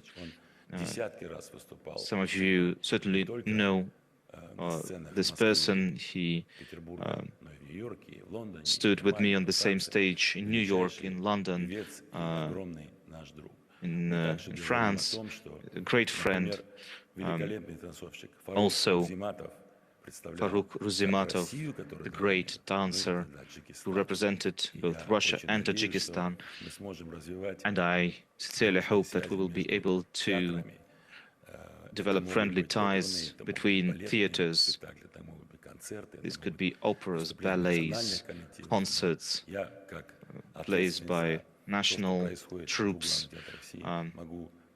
But as a person responsible for what's happening in Russia's main theaters, I can say for sure that this will be certainly this will result in a very positive reaction.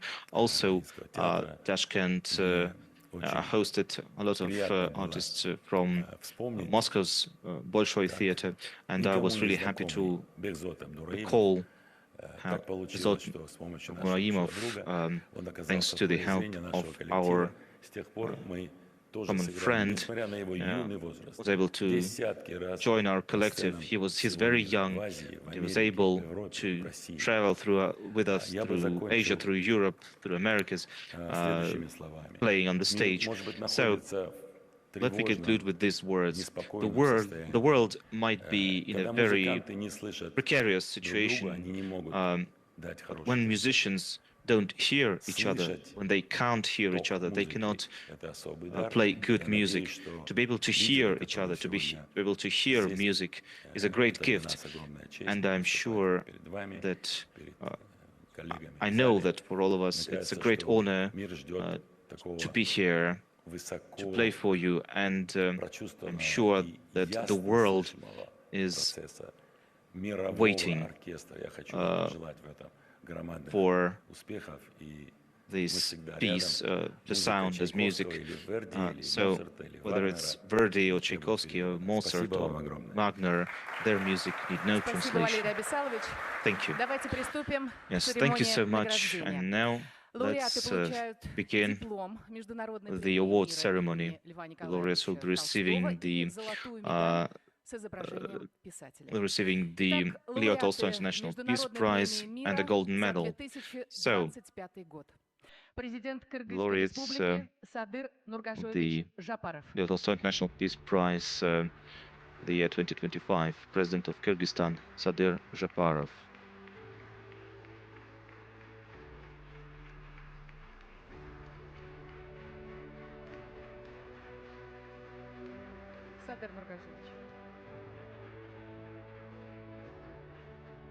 Лауреат Международной премии мира за 2025 год, президент the Leo Tolstoy International Peace Prize, year 2025, President of Tajikistan, Emomali Rahmon.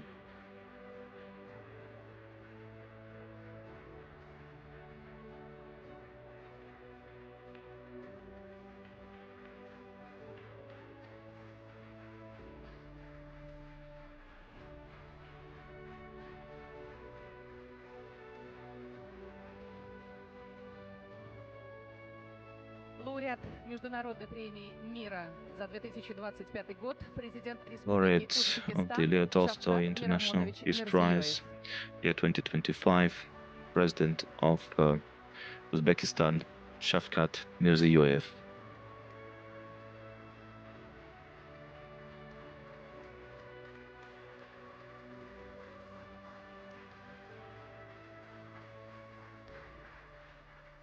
Уважаемые лауреаты, примите наши поздравления. Distinguished И для laureates, ответного слова к микрофону я приглашаю президента I will Кыргызской now республики invite Садыра President of Жапаровича Kyrgyzstan, Жапарова. Sadir Japarov, to address the audience.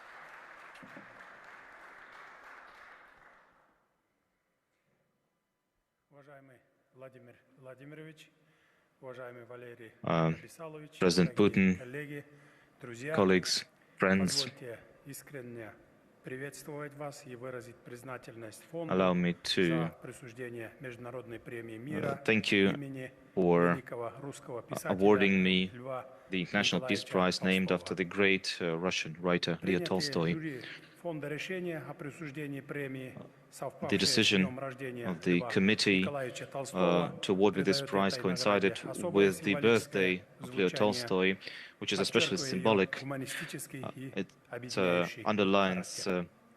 its Эта награда является признанием нашего общего совместного вклада в укрепление idea мира, of unity. стабильности и обеспечение безопасности Центральной This Азии. award signifies Сегодня Центральная our Азия commitment to становится peace and strengthening пространством security доверия, in Central Asia. добрососедства, Today, взаимовыгодного Central Asia сотрудничества is и becoming устойчивого a развития. place of peace, Очевидно, good что neighborly окончательное relations, and урегулирование sustainable приграничных development. вопросов в It is регионе clear that имеет огромное final значение для resolution of евразийской безопасности и border issues in the геополитической region стабильности has в целом, а также great укрепляет importance статус for global интеграционных stability объединений и региональных форматов, and участниками strengthens которых мы regional являемся. groups and organizations which we are Достигнутые part of. договоренности стали наглядным The agreements выражением reached искреннего стремления наших clearly народов к show миру, that our согласию и peoples добрососедству.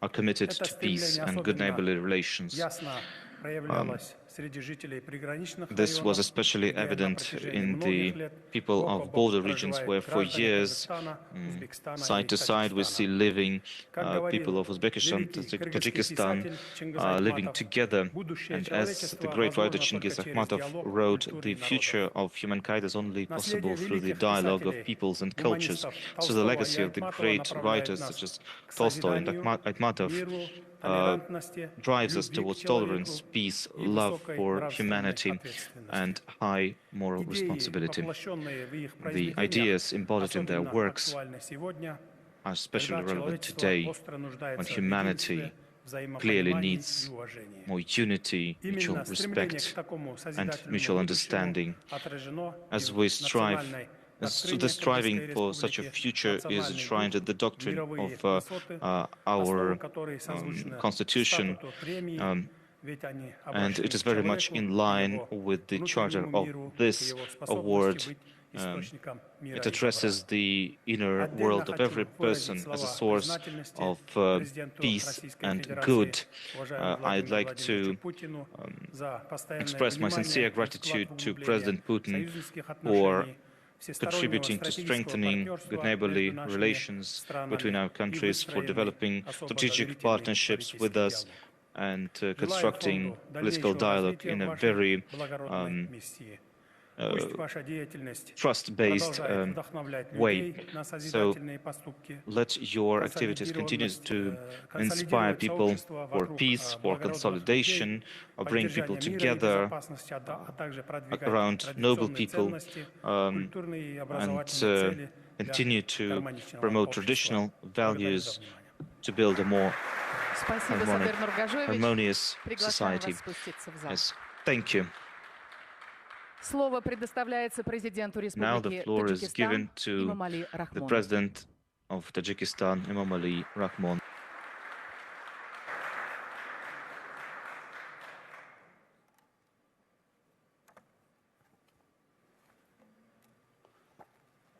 Уважаемые коллеги,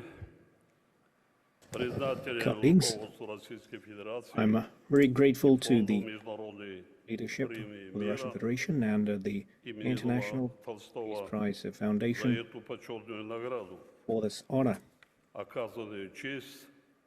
And it is truly a great recognition of our joint political will and of our commitment to constructive cooperation between our countries based on dialogue and trust.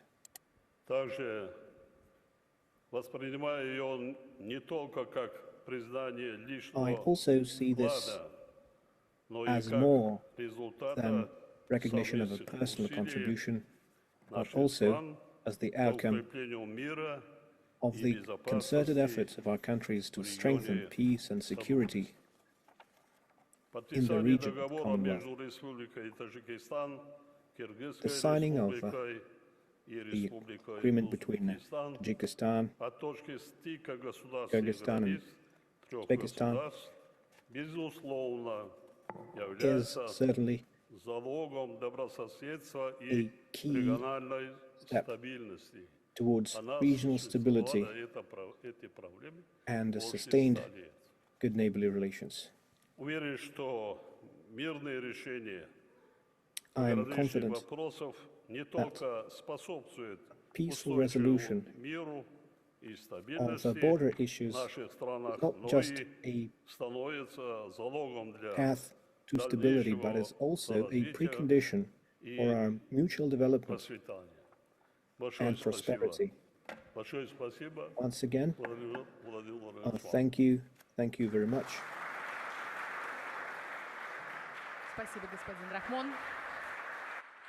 Thank you, President Ramon.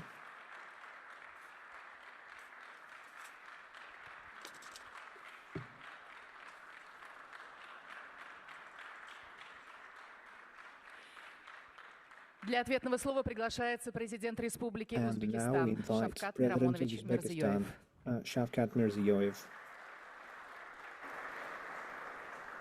Уважаемый Владимир Владимирович, дорогие друзья, President Putin, dear friends, искреннюю благодарность за allow me to express my sincere gratitude имени Льва for Толстого. the Очень Tolstoy приятно, что вместе с International уважаемым Юмали Peace Шариповичем Award. Рахмоном Садар Нургаджаевичем It is Джафаровым certainly мы an стали honor лауреатами столь to be престижной laureate of награды. this prestigious award Это премия символ for the приверженности President Ramon вечным идеалам and гуманизма. President Mirziyoyev.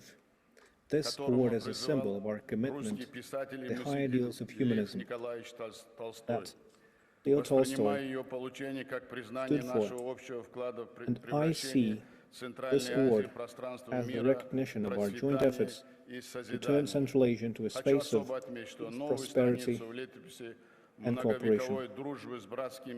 It is a new page in our joint history, and this page was made possible through combined political will and the sincere aspirations of our peoples to live in an atmosphere of mutual trust and good neighborliness. A historic role was played by the treaty that was signed at the Hunjan Declaration. Today, we can say that the borders that used to be separating our countries are now bridges for cooperation for our country. Strengthening cooperation is a prime priority based on an understanding of our joint responsibility for the future of Central Asia. I am confident that we will continue to strengthen our unity and consolidation and multilateral cooperation in the region. In conclusion, I would like to express once again my deep appreciation of this award as recognizing our collective actions to strengthen our sustainability and stability in the Central Asian region. Thank you very much. Спасибо вам, Шавкат Мирамонович. Спасибо. Thank you. Thank you, Mr. Mirziyoyev. Thank you. Уважаемые лауреаты, примите еще раз наши поздравления. Благодарим за большой личный вклад в укрепление мира и безопасности Центральноазиатского региона. Итак, награды Международной премии мира имени Льва Николаевича Толстого за 2025 год вручены. Благодарим лидеров стран Содружества независимых государств за участие в нашей торжественной церемонии. Thank you very much.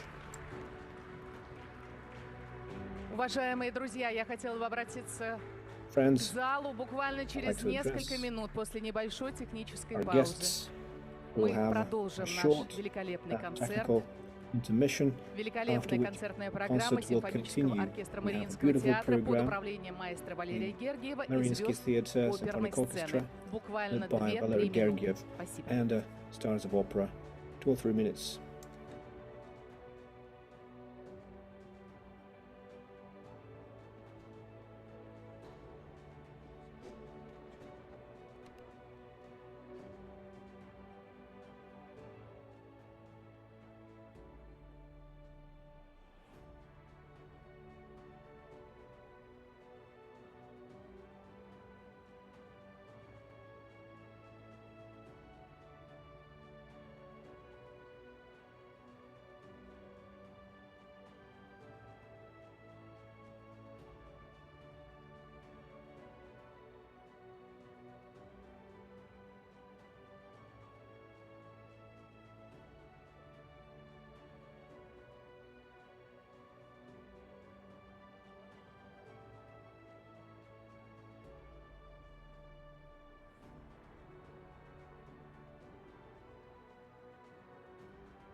Дорогие друзья, присаживайтесь, пожалуйста.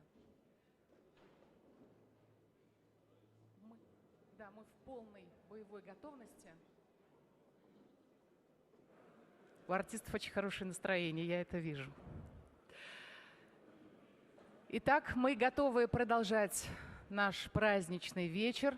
Дорогие друзья, пожалуйста, занимайте свои места, и мы продолжаем. Мы с вами находимся в историческом месте Санкт-Петербурга, в знаковом месте, в здании Санкт-Петербургской государственной консерватории имени Николая Андреевича Римского-Корского. Здесь учились и преподавали великие композиторы, исполнители, музыканты, чьи произведения сейчас, в наше время, исполняются на лучших сценах мира. А что, как если не великая сила искусства лучше всего соединяет народы и страны? Гений непостижим, он принадлежит всему человечеству. Поэтому сегодня в честь лауреатов Международной премии мира имени Льва Николаевича Толстого будет звучать музыка. Откроет программу произведения выпускника Санкт-Петербургской консерватории, композитора Георгия Свиридова. Вальс из музыки к повести Александра Сергеевича Пушкина «Метель». На сцене симфонический оркестр Мариинского театра под управлением маэстро Валерия Гергиева.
А сейчас Александр Бородин.